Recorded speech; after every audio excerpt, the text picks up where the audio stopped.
오늘 요한복음 6장 1절에서 13절까지 성경을 잘 읽어주셨습니다. 우리가 함께 읽은 이 말씀은 오늘 요한복음에서 읽었습니다마는 사복음서에 다 기록되어 있는 참 많이 알려진, 잘 알려진 우리가 오병이어의 기적이다라고 알고 있는 예수님의 기적입니다. 이 말씀 여러분 잘 아실 것이고 또 이 말씀을 가지고 많은 또 설교도 들으셨을 줄로 압니다. 근데 오늘은 적은 것에 감사하면 큰 기적이 일어난다라고 하는 오늘 제목의 그 말씀을, 그런 주제를 가지고 그 관점에서 오늘 이 본문 말씀을 함께 묵상하고 또 함께 은혜를 나누려고 합니다. 예수님께서 이 기적을 행하시게 된 상황을 우리가 가만히 생각을 해보고 또 상상을 해보면은 참 그 난감한 상황이었어요. 참 위기적인 상황이었다라고 하는 것을 쉽게 우리가 상상할 수 있습니다. 예수님의 말씀을 듣기 위해서 많은 사람들이 모였어요. 여기 성경에는 5,000명이라고 되어 있는데 성인 남자들만 5,000명이라고 했으니까 옛날이나 지금이나 남자들보다 여자들이 더 많이 모이지 않았을까라는 것을 생각하면 굉장히 많은 인원들이 모였던 것 같습니다. 그런데 그 예수님께서 말씀하시고 난 이후에 예수님 말씀을 더 듣기를 원했고, 그리고 또 예수님께로 와서 병고침을 받기를 원했고, 그러다 보니까 시간 가는 줄 모르고 이제 해가 뉘역뉘역 그렇게 지어가는 그런 상황인 것 같습니다. 그래서 식사 시간을 놓치게 되었죠. 그런데 그 계획되지 않는 그런 상황이었기 때문에 아마 식사 준비들을 해가지고 오지 못한 것 같아요. 그래서 5,000명 이상의 그 군중이 먹을 것이 없는 그런 상황이 되었습니다. 빌립이 오늘 본문 말씀에 얘기한 것처럼 그 사람들에게 조금씩이라도 빵을 나누어 준다고 하면은 200데나리온어치의 빵을 사야 된다, 그렇게 계산을 했습니다. 한 데나리온은 한 사람이 하루 일하는 품삯이라고 우리가 계산한다면은, 오늘날에 우리가 돈으로 우리가 이해하는 돈으로 환산한다면 하루에 노동자들이 나가서 100불을 번다고 가정을 하면 200데나리온이면은 그래도 2만 불에 해당하는 그런 돈입니다. 예수님과 제자들에게 그 많은 돈이 있을 리가 없지요. 또 만약에 돈이 있다고 하더라도 그 많은 사람들이 먹을 수 있는 그 빵과 음료를 한꺼번에 구입한다고 하는 것은 불가능한 그런 상황이었습니다. 저희가 그 말라위에 아프리카 선교팀들이 가서 이제 시내에서 한 1시간 정도 떨어진 그 거리에서 이제 선교를 하는데, 아침서부터 가서 사람들과 같이 찬양도 하고 또 이렇게 그 시간을 보내다가 점심시간이 되면은 그분들하고 같이 이제 빵과 우유를 이렇게 나누어 주는데요. 그 빵과 우유를 거기 한 300명에서 500명 정도 모인 그 사람들의 빵과 우유 구하는 일이 이렇게 쉽지 않았어요. 그래서 일부 선교팀들은 가서 그거 하고 사역하고 선교 사역하고, 저와 선교사님과 그다음에 선교팀 중에 한 두 명이 차를 타고 그 시내에 가서 거기에 있는 슈퍼마켓들을 다 돌아다니면서 빵들을 다 모아가지고 300명, 500명 하는 그걸 이렇게 댄 그런 경험이 있는데, 그거 오늘 본문 말씀을 보면서 200데나리온어치 5,000명 내지 10,000명을 먹일 그것이 돈이 있더라도 쉽게 구할 수 없겠다라는 것을 제가 옛날에 그 경험을 통해서 한번 상상해 보았습니다. 정말 굉장히 어려운 그런 상황이지요. 이러한 난감한 상황에 제자 하나가 예수님에게 이렇게 얘기를 합니다. 참 여러분, 이걸 갖다가 보면서 이런 상황을, 정말 난감한 상황이고 정말 그 절대 부족한 그런 상황이, 음식이 절대 부족한 상황인데 이런 얘기를 합니다. 여기 한 아이가 보리빵 5개와 물고기 2마리를 가지고 왔습니다. 정말 그 필요한 것이 많다면 그것은 정말 아무것도 아닙니다. 그러면서 이렇게 얘기를 합니다. 그래서 보고를 하면서 여기 2마리 물고기 2마리 보리빵 5개 있습니다. 그러면서 상황을 보니까 이거 가지고 이거 뭐 사실 보고는 했습니다만은 보고하고 나서도 자기가 이렇게 생각했던 것 같아요. 그러나 이렇게 많은 사람에게 이것이 무슨 소용이 있겠습니까? 아마 보고를 하면서 머리를 이렇게 극적거리지 않았을까 그런 생각도 한번 해보았습니다. 전혀 상황에 도움이 안 되는 그와 같은 것이었죠. 그런데 이 보고를 받으신 예수님께서 뭐라고 말씀하시는 거 아니? 제자들에게 사람들을 앉히라고 말씀을 하십니다. 그리고는 한 아이가 가져왔다고 하는 그 적은 보리빵 5개와 물고기 2마리를 가지시고 하나님께 감사 기도를 드리셨다고 본문이 기록하고 있습니다. 다른 사람들이 보기에는 참으로 이해가 되지 않는 그런 장면이었을지 모릅니다. 많은 무리들을 먹여야 하는 위기적인 상황이었죠. 엄청난 양의 양식이 당장 필요한 상황이었죠. 그런데 예수님의 손에 있는 것은 겨우 보리빵 5개와 물고기 2마리 뿐이었습니다. 자, 정말 감사해야 될 상황입니까? 아니면 실망하고 낙심해야 될 그런 상황입니까? 예수님은 그런 상황에서 아주 작은 것을 손에 드시고 하나님께 감사 기도를 드렸다고 요한 기자는 증거하고 있습니다. 예수님께서 사람들을 앉혀라 하고 말씀을 하시고요, 그곳에는 잔디가 많이 있었기 때문에 사람들이 앉았습니다. 사람들이 다 앉았는데 수가 5,000명쯤 되었는데요, 예수께서 빵을 들어 감사를 드리신 다음에 그랬습니다. 빵을 들어 감사를 드리신 다음에 사람들에게 나누어 줬다고 했어요.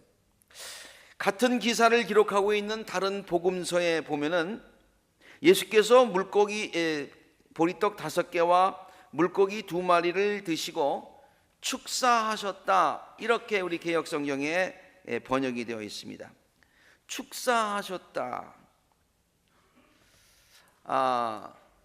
그래서 이것을 그냥 읽어보면은 예수님께서 식사하시기 전에 식사기도 하셨다 정도로 우리가 이렇게 그 중요한 부분을 미스하고 지나칠 수 있는 번역입니다.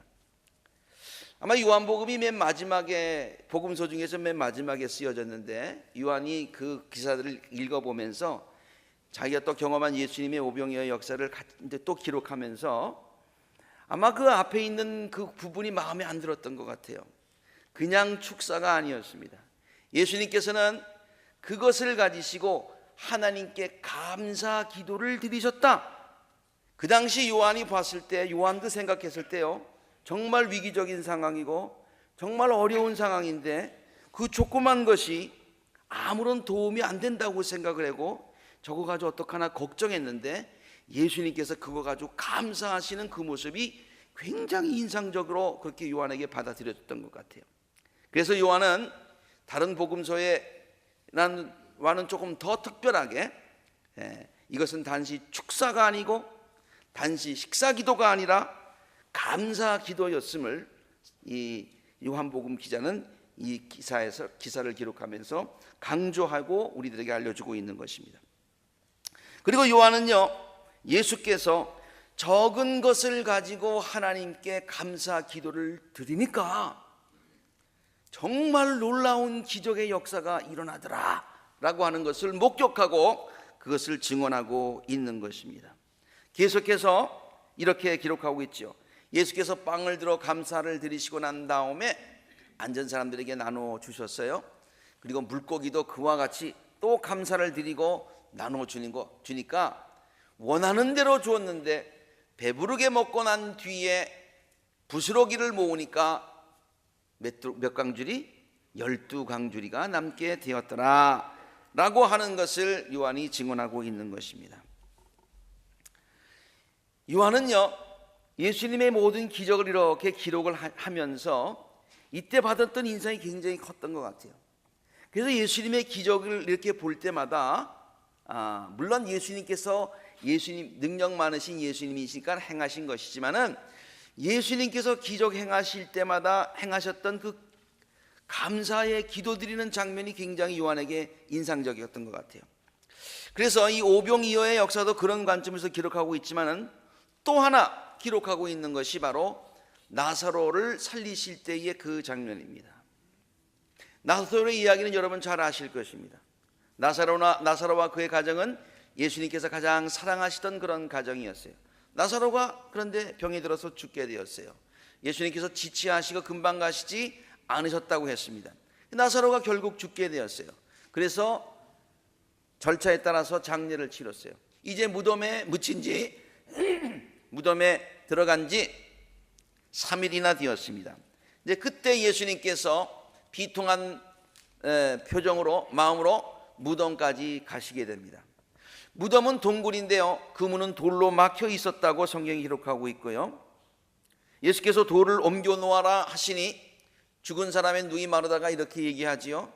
주님, 죽은 지가 벌써 3일이나 되었기 때문에 벌써 냄새가 나기 시작하네요. 그러나 사람들은 예수님의 명령대로, 말씀대로 돌을 옮겨 놓았습니다. 그럴 때 예수님께서 하늘을 우러보시면서 이런 말씀을 하십니다. 시작. 아버지, 내 말을 들어주신 것을 감사드립니다. 이 말을 들을 때에 이 요한은 그때에 굉장히 인상 깊었던 것 같아요. 와, 이게 지금 감사드릴 만한 장면이 아닌데 예수님께서 그 무덤에 가셔서 내 말을 들어주신 것을 감사합니다. 그리고 앞으로 들어주실 것을 생각하며 감사드립니다. 나는 아버지께서 언제나 내 말을 들어주시는 줄로 압니다. 그런데도 이렇게 내가 다시 감사 기도를 드리고 하나님께 말씀드리는 것은 둘러선 모든 무리들에게 아버지께서 나를 보내신 것을 믿게 하려는 것입니다. 그러면서 나사로야 나오라고 외치시니 나사로가 나와서 모든 사람들이 하나님께 영광을 돌렸다고 하는 그런 기사를 요한이 기록하고 있습니다. 감사는 기적을 일으킨다. 감사는 기적을 일으킨다. 요한은 예수님께서 우리들에게 이것을 보여주신 것이라고 강하게 증거하고 있는 것입니다. 예수님께서 기적을 행하실 때에 하나님께 감사를 드리니까 기적이 일어났는데, 이것은 그냥 절차상의 감사가 아니라 예수님께서 작은 것에 감사하면, 믿는 마음으로 먼저 감사하면 하나님께서 기적을 이루어 주신다고 하는 것을 예수님께서 보여주셨고, 요한은 그것을 깨달았고, 깨달은 것을 복음서를 통해서 우리에게 전하고 있다, 그런 얘기입니다. 기적을 일으켜 주시는 분은 하나님이시지요. 문제는 하나님께서 우리들의 삶에 기적을 일으켜 주시도록 하나님의 마음이 움직이는 것입니다. 하나님의 마음이 움직이면 하나님은 우리들의 삶의 기적을 이루신다는 말이에요. 그러면 하나님의 마음을 움직이는 방법, 그 비결이 무엇이냐?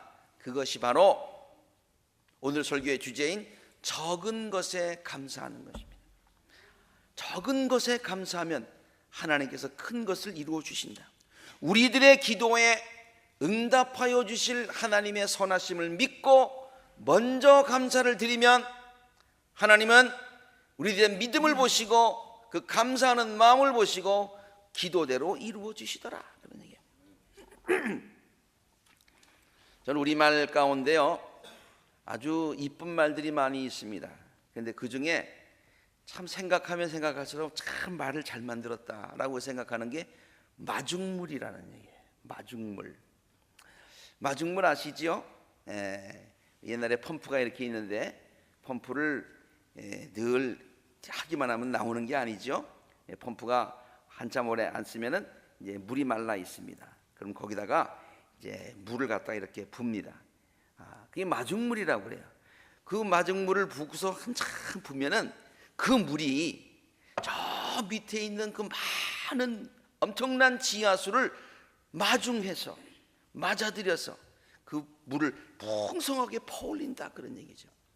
작은 것에 감사하는 것이 곧 하나님의 능력을 일으키는 마중물과 같아서 작은 것에 감사하면, 작은 것에 또 감사하면 하나님께서 놀라운 일들을 우리들의 삶에 더 크게 이루어 주신다, 그런 말이에요.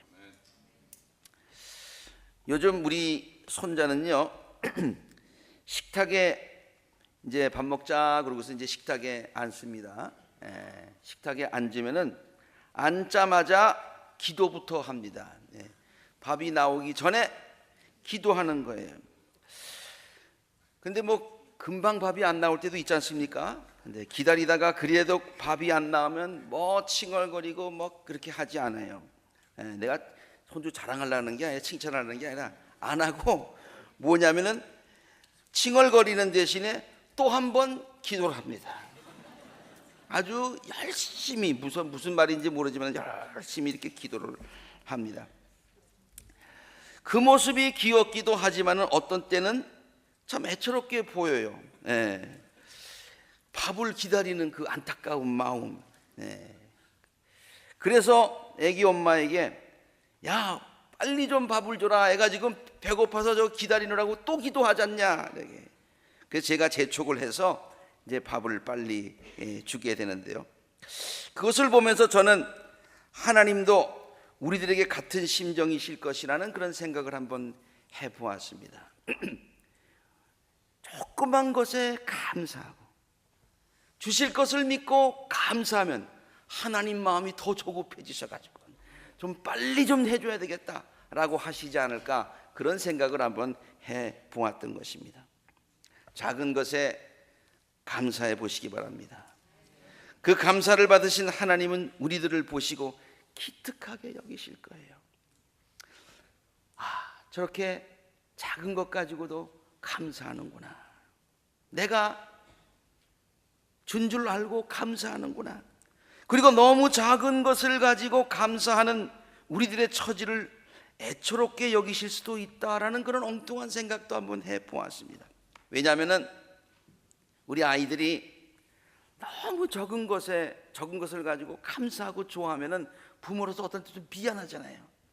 아니 저 조그만 것 가지고 조그만 것 줬는데 조그만 것 가지고 저렇게 감사하니까 내가 한번 기회만 있으면 나중에 큰 걸로 한번 서프라이즈 한번 시켜주고 싶다라는 마음이 부모의 마음 아니냐, 그런 얘기예요. 마찬가지로 우리가 적은 것에 감사하면 우리들을 기쁘게 여기시고 기특하게 여기시고 하나님께서 우리에게 더 큰 축복으로 우리들을 서프라이즈 시켜 주실 것이다 라는 그런 생각을 해보았습니다.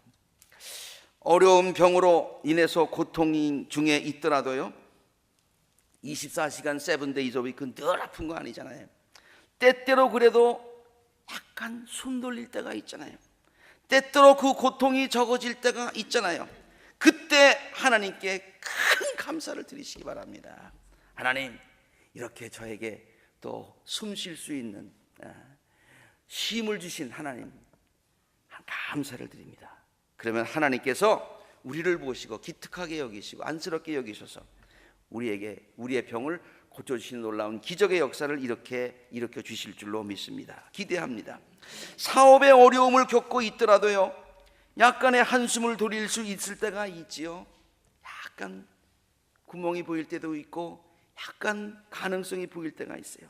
그때 하나님께 큰 감사를 드리시기 바랍니다. 하나님은 어려운 중에서라도 적은 것에 감사하는 우리들을 기특하게 여기시고 하늘의 놀라운 축복의 문을 열어주실 줄로 믿습니다. 엘리야 선지자가 그런 믿음을 가졌던 사람이에요. 이 성경을 이런 관점에서 작은 것에 감사하고 작은 것을 하나님께서 보이실 때 하나님께서 큰 일을 이루어 주실 것을 믿고 간구하는 자들에게 하나님께서 길을 열어주신다라고 하는 것을 성경은 여러 군데서 우리에게 증거하고 있는데, 그 중에 하나가 엘리야의 얘기예요. 엘리야 선지자가 그런 믿음을 가졌어요. 그는 하나님께 비를 내려달라고 기도를 했어요. 그때 상황은 3년 반 동안이나 비가 오지 않는 아주 심한 가뭄이 있었던 그런 상황이었습니다. 그래서 엘리야가 간절한 마음으로 머리를 무릎 사이에 두고서 간절하게 기도를 하고 6번씩이나 기도하고 한번 가서 비가 올 만한 사인이 있는지 알아보라고 사환에게 얘기를 했는데 아무런 사인이 없어요. 그러나 실망하지 아니하고 7번째 기도하고 나서 사환에게 가보라고 하니까 뭐라고 얘기를 하는 거 아니? 손바닥만한 작은 구름이 먼 바다에서부터 떠올라오고 있습니다. 그렇게 얘기를 합니다. 보통 사람 같으면요, 그 정도의 구름 가지고는 비를 오게 할 수 없다고 생각했을 것입니다. 그렇죠? 그리고 사실 그 정도의 구름, 아니 그보다 조금 더 큰 구름들이 매번 가끔 올라갔다가 그 다음에 또 사라지고, 비가 오는 것 같았는데 그 비는 마른 구름이었고, 그런 경우가 많이 있었기 때문에 그 손바닥만한 구름이 지금 멀리 또 온다고 해가지고 그게 금방 비가 올 것이라고 생각하는 사람은 아무도 없었습니다. 그런데 엘리야의 생각은 그렇지 않았습니다. 기도의 응답이라고 확신했습니다. 하나님 감사합니다. 기도 응답해 주셔서 감사합니다. 그리고서 아합 왕에게 사람을 보내가지고 이렇게 얘기합니다. 비가 와서 길이 곧 막히게 될 테니까 어서 병거를 갖추고 내려가시기 바랍니다. 참 배짱도 좋죠? 네. 배짱이 좋은 게 아니라 믿음이 좋은 거예요. 만일 엘리야의 말대로 되지 않는다면 나중에 엘리야는 아합에게 큰 벌을 받게 될지도 모르는 그런 상황이었습니다. 그런데도 엘리야는 아합에게 자기가 믿는 대로 얘기했습니다. 하나님께서 조그만 손바닥과 같은 그 큰 하늘에, 비가 한 방울도 내리지 않는 그 하늘에 요만한 손바닥과 같은 구름을 보이게 해주시니까 내 기도 응답이다, 감사하다, 아합에게 홍수가 난다라고 선언할 수 있는 그 같은 믿음이 있었다는 것이죠. 하나님은 엘리야의 믿음대로 이루어 주셨습니다. 열왕기상 18장 이하 보면 엘리야는 아합에게 사람을 보내어서 비가 와서 길이 막히기 전에 어서 병거를 갖추고 내려가라는 말을 전하였는데요, 그러는 동안에 이미 하늘은 짙은 구름으로 캄캄해지고 바람이 막 일더니요, 큰 비가 퍼붓기 시작합니다. 아합은 곧 병거를 타고서 이스라엘로 내려갔다고 성경은 기록하고 있습니다. 믿음대로 되었다라고 하는 그런 기사죠. 손바닥만한 작은 구름을 보고서 큰 비를 내려주실 하나님을 믿고 감사하며 찬양하는 것이 엘리야의 믿음이었고요, 또 모든 하나님의 백성들이 본받아야 할 믿음인 것을 성경은 이런 말씀들을 통해서 우리들에게 가르쳐주고 있는 것이죠. 그렇습니다. 감사해야죠. 크고 좋은 일이 있으면 감사할 만한 일이라고 생각하면 내가 감사를 합니다. 물론 그 말이 거짓은 아닐 것입니다. 그러나 인생을 살면서 우리 모두가 깨닫는 것이 있습니다.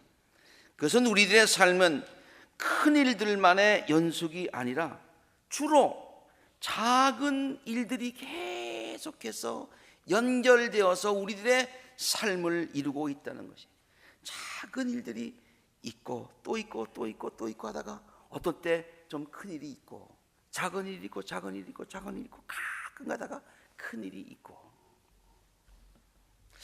제가 언젠가 한번 행복의 산맥이라고 하는 그런 제목을 가지고 설교할 때 이런 얘기를 한번 했어요. 우리 인생 전체를 행복하게 느끼려면 어떻게 되느냐, 인생의 산맥은 큰 봉우리, 행복봉우리, 행복봉우리, 행복봉우리, 이런 걸로만 쭉 이루어진 것이 인생이 아니라 행복의 작은 봉우리, 언덕, 작은 봉우리, 어떤 때는 좀 내려가는 것 같기도 하다가 어떤 때는 하나님께서 우리를 행복하게 해주신 큰 행복 산이 있고, 그 다음에 또 조그만 행복, 조그만 행복, 조그만 행복, 큰 행복, 조그만 행복, 이래가지고 우리들의 인생에 행복의 봉우리가 생기는데, 요때마다 행복하지 못하면, 큰 때마다 행복하면 인생에 몇 번 행복하겠냐 그런 얘기예요. 그러니 조그만 행복을 느끼면서 살다가 큰 행복할 땐 크게 느끼면 되는 거지 뭐. 네. 조그만 데도 행복 하다 보면 인생 전체가 행복의 봉우리, 행복의 산맥으로 우리가 살아갈 수 있다라는 말씀을 제가 전해드린 적이 있습니다. 감사도 마찬가지예요. 감사도 조그만 것에 감사하지 못하면 큰 것에 절대로 감사할 수가 없는 것이죠. 조그만 감사를 놓치지 않으시는 복된 성도님이 되시기를 주의 이름으로 축원합니다. 요즘 많은 가정에서 말이죠, 대개 남편이 주도권을 가지고 있습니까? 아니면은 아내들이 주도권을 가지고 있습니까? 예, 저는 저의 가정만 그런 줄 알고, 가만 생각해 보니까 우리 교회 성도들하고 얘기를 해 보니까 가만 보면은요, 주로 남편보다 아내들이 가정의 주도권을 많이 가지고 있는 것 같아요. 그래서 애들이 아빠한테 와가지고, 아빠 이거 어떡할까? 그러면 어떻게 합니까? 이거 해라! 그러지 않고 주로 뭐라 그럽니까? 엄마한테 가서 물어봐라, 이렇게 얘기해요. 제가 어떤 때 좀 속상해가지고요, 그렇다고 해서 우리 집안이 문제가 있는 집안은 아닙니다. 이게 왜 그럴까? 남자로서 한번 이유를 곰곰이 생각하고 연구해 봤습니다. 그러니까 이유는 간단해요. 아내들이요, 대개 남편에게 이런 얘기를 합니다. 당신은 가장의, 집안의 가장이잖아요. 가정에 그러니까 큰 일들이 나면 당신이 결정해. 큰 일들은 가장이 해야 돼. 근데 집안에 찾아온 모든 일들은 아내인 나한테 맡기세요. 이렇게 얘기를 한다고요. 그러면요, 대개 남편들이요, 좀 단순해요. 남자들이. 이 남자들은요, 아내의 그 말이 자신의 권위를 내세워주는 말로 착각을 하고, 그 말에 동의를 합니다. 그래도 나를 가장으로 인정해주고 집안의 큰 일들은 나에게 결정하라고 그러는구나. 그래야지 과연 시시한 일들은 여자한테 맡기고, 뭐 이렇게. 근데 살다 보니까 실제로 집안에 무슨 큰일이 그렇게 자주 일어나겠습니까? 무슨 큰 결정을 해야 될 일이 그리 많이 일어났냐 말이에요. 또 사실 자주 일어나도 안 되죠. 그렇지 않습니까? 그러다 보니까 남편들은 자연히 가정에서 주도권을 잃게 되는 것이죠. 작은 것을 잃으면 큰 것도 잃게 되는 것 아닙니까? 작은 것에 실패하면 큰 것에도 실패하는 것 아닙니까? 작은 일에 충성하지 못하는 사람이 큰 일 맡겨주면 잘하겠다고 하는 사람, 잘하는 거 내가 본 적이 없어요. 본 적이 없어요. 작은 것에 감사하지 못하는 사람은 절대로 큰 일이 생기면 감사할 것 같지만 감사 못하더라고요. 그러므로 작은 일에 감사할 수 있는 사람이 되어야 되는 것입니다. 그래야 큰 일에도 감사할 수가 있고요. 그래야 하나님의 마음을 기쁘시게 해드리고요. 그래야 하나님이 우리의 삶에 기적을 이루시게 된다는 그런 말씀입니다. 작은 일에 감사하는 것, 그래서 모든 일에 감사하게 되는 것을 성경은 우리들에게 하나님이 우리를 향한 하나님의 뜻이라고 했어요. 성경에 어떻게 이렇게 되어 있나요? 범사에 감사라는 거예요. 범사. 조금 아까도 말씀드렸습니다만 우리의 삶의 범사, 모든 일들이 큰 일들만 이루어졌나요? 아니잖아요. 작은 일들이 많고 가끔 큰 일들이 있잖아요. 그러므로 범사에 감사한다는 얘기는 작은 일에 감사할 수 있는 그것이 우리들을 향하신 하나님의 뜻이다. 그래야 우리들의 삶에 행복이 찾아들고요. 그래야 우리들의 삶에 하나님께서 그 작은 일에 감사하는 것이 마중물이 되어서 우리들의 삶에 놀라운 하나님의 기적의 역사가 일어나게 될 줄로 믿습니다. 날마다 아침에 일어나면서요, 하루를 주신 하나님께 감사하시기를 바랍니다. 저는 새벽 기도의 맨 처음 기도가 그래요. 하나님, 우리들에게 새날을 주신 것 감사를 드립니다. 이 새날은요, it's not the repetition, repeat of the yesterday. 어저께의 반복이 아니에요. This is the new day, new creation. 하나님께서 천지를 창조하실 때 새날을 창조하신 것처럼 우리에게 새날을 창조하셔서 우리에게 주신 날이다, 그런 얘기예요. 그 하루를 주신 하나님을 찬양하시고 그 하루 가운데 하나님의 놀라운 은혜 가운데 살아가도록 그렇게 하나님을 찬양하시는 하루가 되시기를 바랍니다. 가족들과 함께 아침 식사를 하면서 행복한 가정을 주신 하나님께 감사해야 됩니다. 뭐 당연한 얘기지 아니에요. 결코 당연한 일이 아닙니다. 결코 당연한 일이 아니라고 하는 것을 언제 느끼냐고요? 그것을 잃어버리게 되면 그때 느끼게 되는 거예요. 있을 때 감사하실 수 있어야 돼요. 일터에 나가면서 하나님께 감사해야 되는 것입니다. 아침에 또 일 나간다, 그렇게 하지 마시고 오늘 하루도 건강 주시고 우리에게 일터를 주신 하나님께 감사한다 라는 그런 감사를 가지고 하루를 살아야 되는 것이죠.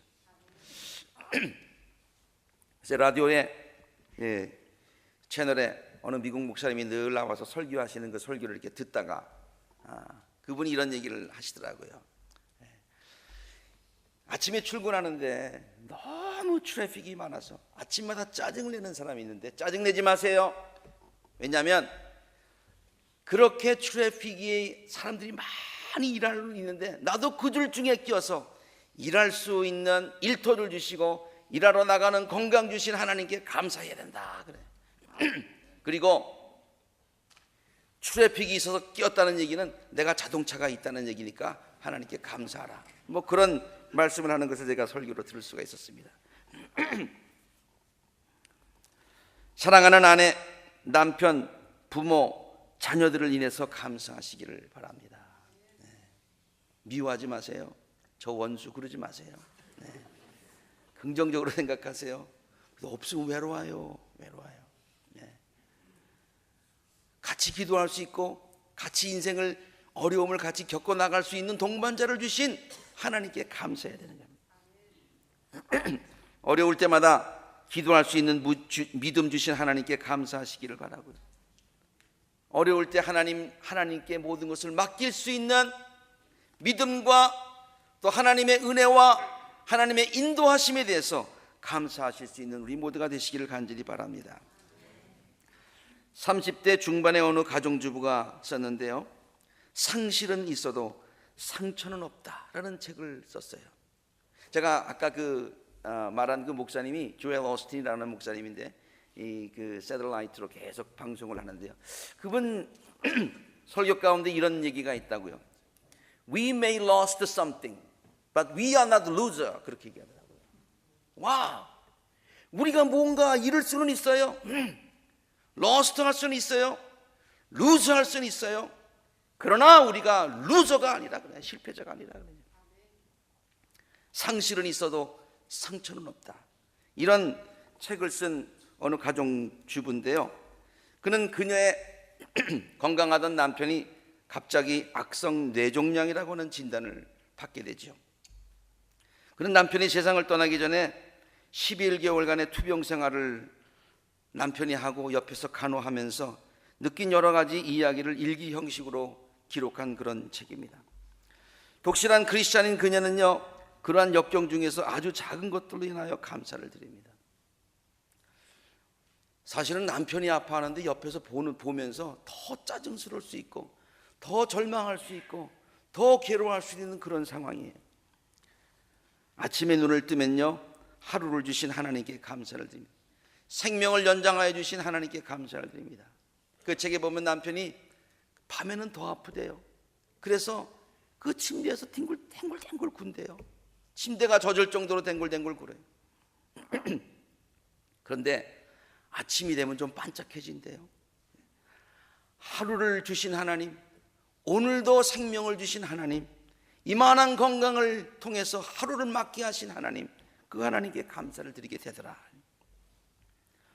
아프지만은 지금은 내 옆에 있는 남편에 대한 감사, 건강할 때에는 당연하게 여겼던 것들에 대한 새로운 감사, 남편을 위하여 기도해 주는 모든 성도들에 대한 관심과 사랑에 대한 감사, 무엇보다도 역경을 이길 수 있는 믿음을 주신 하나님께 대한 감사. 마지막에 이 감사가 참 마음에 들었어요. 감사할 수 있는 마음을 주신 하나님께 대한 감사. 말이 좀 복잡한가요? 네. 저는 그 책을 읽으면서 우리들의 삶 속에서 평소에는 당연하게 여기며 감사하지 못했던 것들에 대한 많은 조건들을 다시 깨달을 수가 있었어요. 우리가 생각할 때는 take it granted, 당연히 주어진 거, 뭐 그런 것 가지고 감사해 라고 하는데, 그런 것들이 정말 구구절절 우리가 감사해야 될 조건임을 깨닫게 됐다, 그런 얘기입니다. 언젠가 평생 감사라는 책을 소개해 드린 적이 있습니다마는 그 책을 쓴 정광 목사님은요, 목회를 하다가 이제는 어느 한 개척교회를 목회를 안 하고요, 저 북한산 자락에 조그만 집을 하나 짓고요, 거기 들어가서 글만 써요. 무슨 글만 쓰냐면은 감사 글만 쓰는 거예요. 아침에 일어나서 조그만 돌 하나, 벌레 한 마리, 나무 잎사귀 하나, 단풍, 하늘, 별, 해, 그런 것들을 바라보면서 자기가 느끼는 감사의 조건들을 하나하나 기록을 해가지고 이제 블로그를 만들어서 거기다가 올리고, 또 그것 나중에 그 글들을 전부 다 모아가지고 평생 감사라는 그 책을 썼는데요. 그래서 자기가 사는 그 글을 쓰는 그 방을 감사 글방이라고 그렇게 명칭할 정도로, 그는 감사하는 것들만을 계속해서 찾아가지고 성도들에게 감사할 수 있는 그 조건들을 전하는 것이 그의 사명이라고 생각하고서 글만 쓰는 분이 있어요.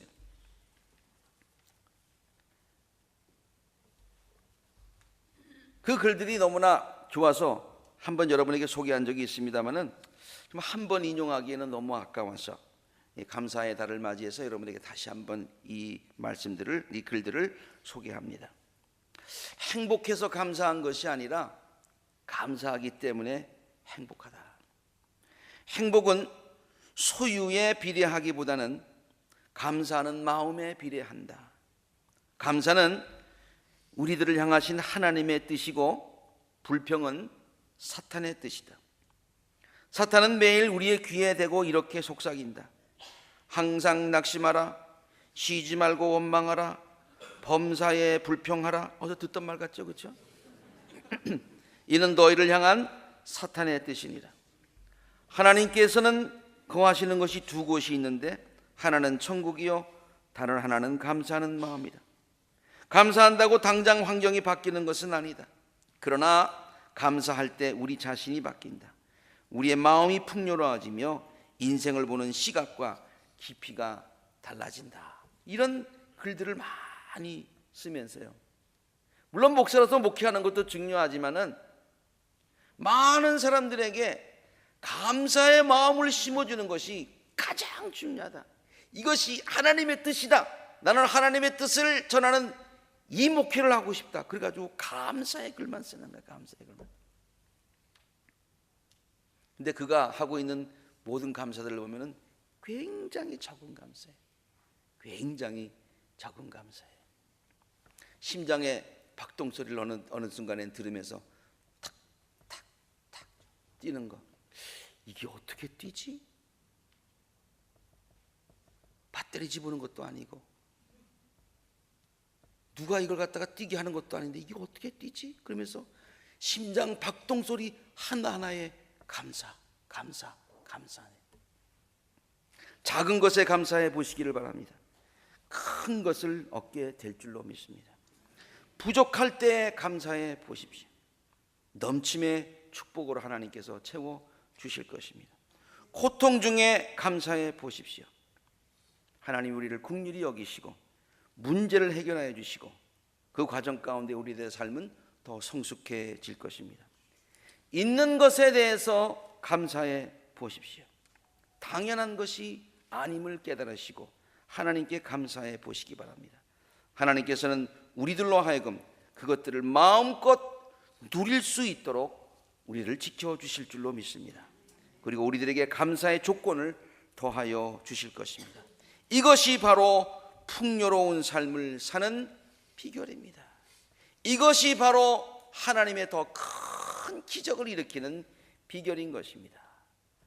풍요한 삶을 감사함으로 살아가시는 우리 아콜라 재단의 모든 성도님 되시기를 주의 이름으로 축원합니다. 함께 기도하십시다.